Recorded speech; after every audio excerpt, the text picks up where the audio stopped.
In this video, we're going to go over whether you need a prenup for inherited property. The short answer is you probably do. My name is Sam Bone. I'm a Gadsden, Alabama family law attorney, and I draw prenups. First, we're going to answer the question, what is a prenup? A prenup is a contract made between two people before they marry. And it outlines, in the event of a divorce or death, how assets will be divided. The alternative to the prenup is allowing the government to decide. So, for instance, if you do not have a prenup and you marry and then divorce, that will be up to a judge, a man or woman in a robe, to decide how to divide your assets based on what is equitable. What does equitable mean? It's supposed to mean fair, but it's fair according to what the judge says, what someone else other than you and your spouse say.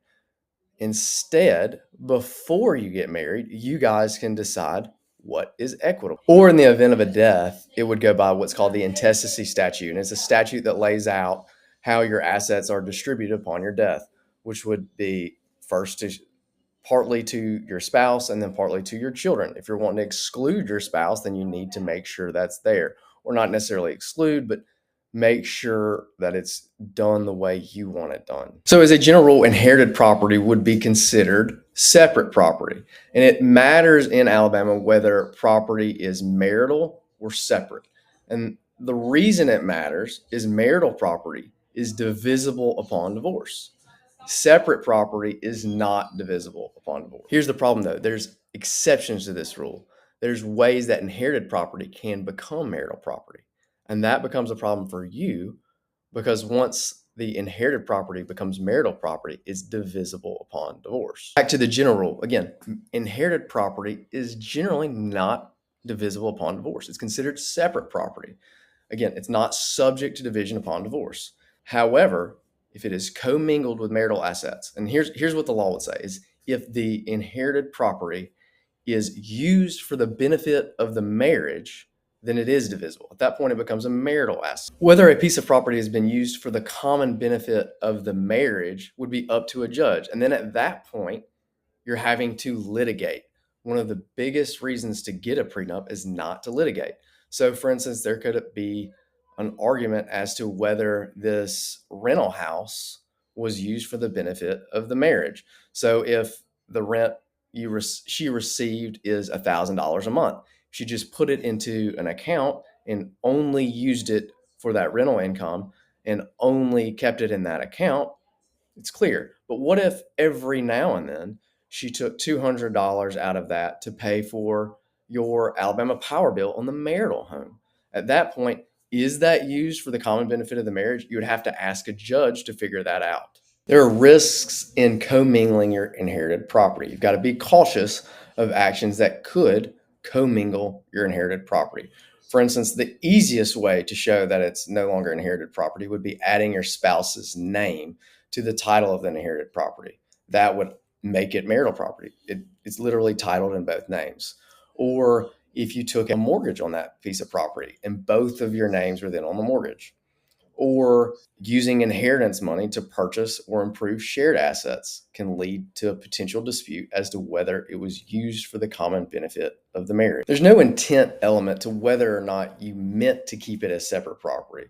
It's simply, is it marital property or is it separate property? So people all the time unintentionally will take something that is inherited separate property and make it marital property. The prenup will prevent you from being able to make that mistake. The prenup can be necessary because it will clearly state that the inherited property will remain separate property.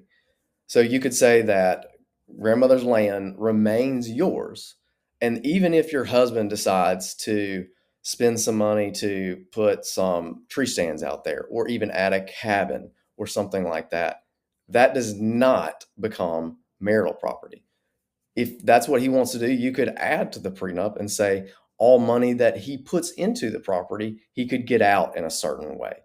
But at least it is clearly stated that property is yours and there is no dispute in the event of a divorce or death. Now I want to go through a practical example. Here's the hypothetical. There is a widow with 3 inherited properties in Alabama. So the widow's husband had died, and in the first marriage, they had 3 different rental houses, let's say. If she keep these properties solely in her name and doesn't commingle them, then they would remain separate property if they divorce. However, what if that she were to move in one of the houses with her husband? At that point, that house would be used for the common benefit of the marriage. The parties were living there together.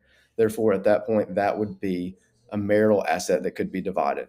Ahead of time, she could protect that asset by saying, even if they live there, it's still inherited property and separate. Or if the husband, again, let's say if it's a rental house and the husband decides that he wants the wife to make a little bit more money, therefore he goes and fixes the plumbing in each of the 3 houses. At that point, he would want to get paid back for any of the money he put in. Or he might even say that if it wasn't for me putting that new plumbing in there, then we wouldn't be making money on this house. Therefore, I want an equitable share of all of them. So the prenup would really protect the wife ahead of time to say, this is mine, even if he helps with the plumbing. All right, in conclusion, do you need a prenup? It really would be better if you would have a prenup ahead of time. That way you can ahead of time figure out which properties are going to be kept separate, and you can have more confidence that if you do a certain thing, that it's not going to bite you in the ass in the future, because you might accidentally commingle the properties. A prenup is going to give you some added security. And at the end of the day, anytime we can keep the government out of our lives, it is a good thing. And the prenup will keep the government out of your life.